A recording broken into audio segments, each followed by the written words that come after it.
नमस्कार, मी साक्षी अणासाने yes Marathi news मध्ये आपलं स्वागत. पाहू त्याच्या ठळक घडामोडी. आज आपल्या येस मराठी न्यूजचे संचालक सुनील जाधव यांनी अंतरवाली सराटी येथे मराठा आरक्षण आंदोलन करते श्री मनोज जरांगे पाटील यांची भेट घेतली. या भेटीप्रसंगी त्यांच्या तब्येतीची विचारपूस करण्यात आली. तसेच अंतरवाली सराटीतील येथे होणाऱ्या दैनंदिन उपोषणाच्या संदर्भातली माहिती घेण्यात आली. येथे 220 दिवसापासून रोज सायंकाळी कीर्तनाचा कार्यक्रम आयोजित केला जातो. तसेच राज्यभरात अनेक समाज बांधव श्री मनोज दादा जरांगे पाटील यांना भेटवण्यास येत असतात व आपल्या समस्या निवेदन त्यांच्याकडे देत असतात.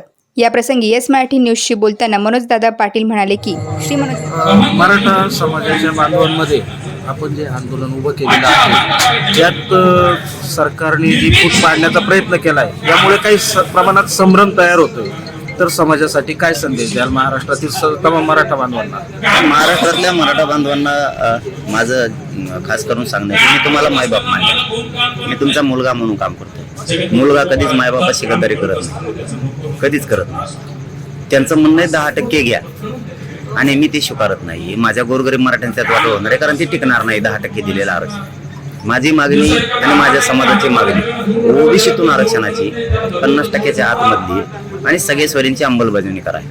याच्यापासून मी हटत नाही. माझा त्यांनी गळा जरी कापून नेला तरीही मी हटत नाही. माझं मुलगा कापून द्यायला तयार आहे. फक्त मराठा समाजाने एकजूट व्हा. आपल्या लेकरांना आपल्याला मोठं करायचंय. राजकारण्यांचं ऐकून आपल्या लेकराचं वाटोळं करू नका आणि करायचं पण नाही.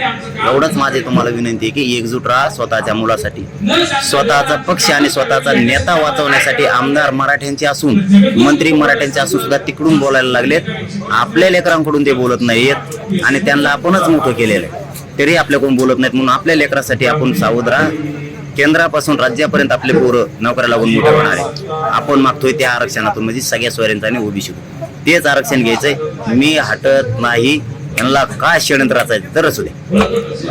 दादा, आपण जे आता ओबीसी मधून आरक्षण मागत आहे हे आपण समाजापर्यंत जे 10% दिले भस्म आरक्षण हे पटवून द्यायला आपण कुठेतरी कमी पडतोय असं वाटत नाही? नाही नाही, समाजले हुशार आहे. 3 वेळेस हे आरक्षण उडालेलं 50% वर गेल्यामुळे, आणि हे दिले 10%, हे बी 50% वरच घातलंय त्याने. त्याच्यामुळे हे आरक्षण टिकत नाही. हे मराठ्यांना ओळखलेत. मराठ्यांना माहिती कुणबी आणि मराठा एकच. जर आपले आणि त्यांचे नाते होते तर ह्या 2 जाती असू शकत नाही. आपलं आणि त्यांचं नातं होतंय कुणबीचं आणि मराठ्यांचं. तर 2 जातीच नाही आहेत. त्यांनी 2 जाती झाल्या, ती एकच जाती. त्याच्यामुळं आपल्याला आपल्या हक्काचं आरक्षण घ्यायचं आणि पोरं मोठे करायचं. हे 10% टिकत नाही. त्याच्यावर आपण ठामेन तेच मिळवणार आहे. स्वतःच्या पोरासाठी एकजूट फुटून देऊ नका. हे काय उद्या निवडून येते आणि ते 10% देऊन पुन्हा ते आरक्षण उडून जाईल. लेकराचं तुमच्या वाटलं होणार आहे मराठा मायबापांना, हे समजून घ्या. हे मोठे होणार निवडून आले की लगे हे गाड्या घोड्या घेणार, इमानाने हिंडणार, आपल्याला शाईनिंग दाखवणार, आपल्यालाच अटक करायला निघणार, आपल्यालाच गुंतविणार, खोट्या केसेस आपल्यावर करणार. त्यासाठी आपल्या भूमिकेवर ठाम राहा. आपले लेकरं मोठे करायचे. हे निवडून आला ही म्हणून मी तुमचा आहे तो आपला नाही. तो मराठा विरोधी काम केलंय त्याने, आपल्या लेकरांच्या विरोधात काम केलंय. त्यामुळं सगळ्यात मोठा पॉइंट हे होईल. स्वतःच्या लेकरासाठी आता राजकारणी मोठा म्हणू नका, कारण तुमच्या डोळ्यासमोर त्यांनी मला अटक करायची मागणी केली. मी गोरगरिबासाठी काम करतोय आणि आपलाच आमदार आणि आपलाच मंत्री म्हणतो त्याला अटक करा. त्यांना थोडी तरी वाटली पाहिजे स्वतःच्या जातीसाठी मी लढतोय. जाती कोण बोलावं पण नेते कोण बोलावं. तर मी त्या आमदार मराठ्यांच्या मंत्र्याला नाही बोललो, त्या पक्षाच्या नेत्याला बोललोय. मग तुझा पक्ष नाहीये, तो नेता नाही, तुझी जाती. या जातीतून तू बोलायला पाहिजे. म्हणून मराठ्याने सावध राहा. तुमच्या पोरांसाठी कुणी नाही. आपली लढाई आपण लढतो. आपले लेकरं एकदा मोठे करा. ते राजकारणी आपल्याला मोठे होणार नाहीत, ते स्वतः मोठे होणार आहेत, आपल्या लेकराला करणार नाहीत. ही माझी तुम्हाला विनंती. एकजूट फुटू देऊ नका. मी मरेपर्यंत मराठ्यांची गद्दारी करणार नाही. आरक्षण ओबीसीतून घेतली सुट्टी देत नाही. दादा, आता एक वंचित बहुजन आघाडीचा प्रस्ताव होता. महाविकास आघाडीने मनोज जरांगे यांना उमेदवार घोषित करावं. तर असं काही प्रक्रिया सुरू आहे का? किंवा विरोधकांचे आरोप, म्हणजे सत्ताधाऱ्यांचे आरोप आहे की दादांना विरोधकांचा सपोर्ट आहे. तर या संदर्भात कुठली चर्चा झाली आहे का? कुठे संपर्क केलाय का? ते आता त्यांचं काम आहे मला संपवणं सत्ताधाऱ्यांचं. कारण मी संपलो की मराठे संपले,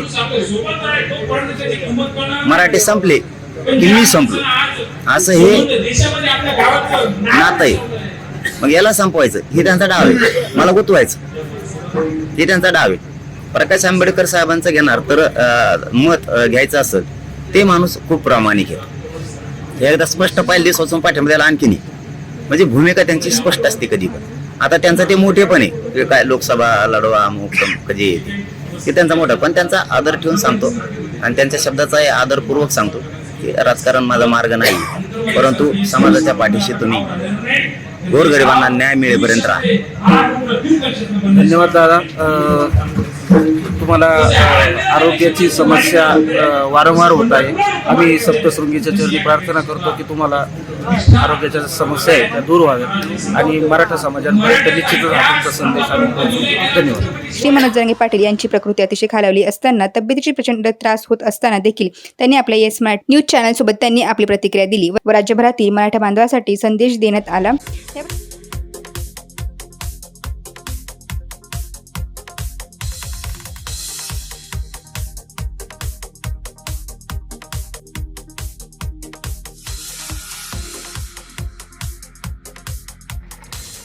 आणि स्वतःच्या कुटुंबासाठी लढणारे प्रत्येक जण महाराज गावागावात नाही, घराघरात आहे.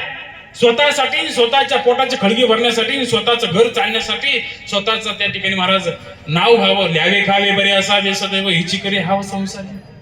स्वतःसाठी लढणारे भरपूर आहे, परिवारासाठी स्वतः लढणारे भरपूर आहे, पण जगासाठी लढणारा जो महान करता आहे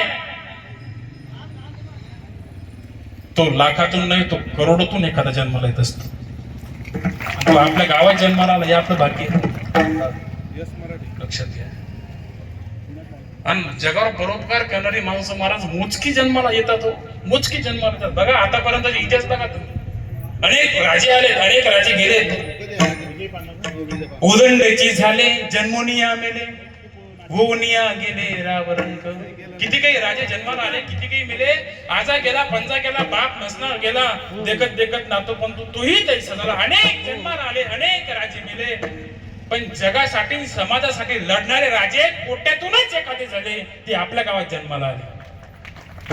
किती वर्णन करावं त्यांचं महाराज. संदेश देण्यात आला. या प्रसंगी श्री सुनील जाधव यांच्यासोबत मोहाडी येथील सामाजिक कार्यकर्ते अमोल देशमुख, सुनील पिंगळ, शंकर बिरड हे उपस्थित होते.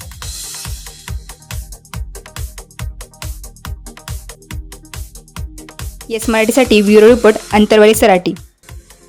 अशाच प्रकारच्या ताज्या घडामोडींसाठी येस मराठी न्यूज यूट्यूब चॅनलला शेअर करा, सबस्क्राईब करा, लाईक करा आणि पाहत राहा येस मराठी न्यूज.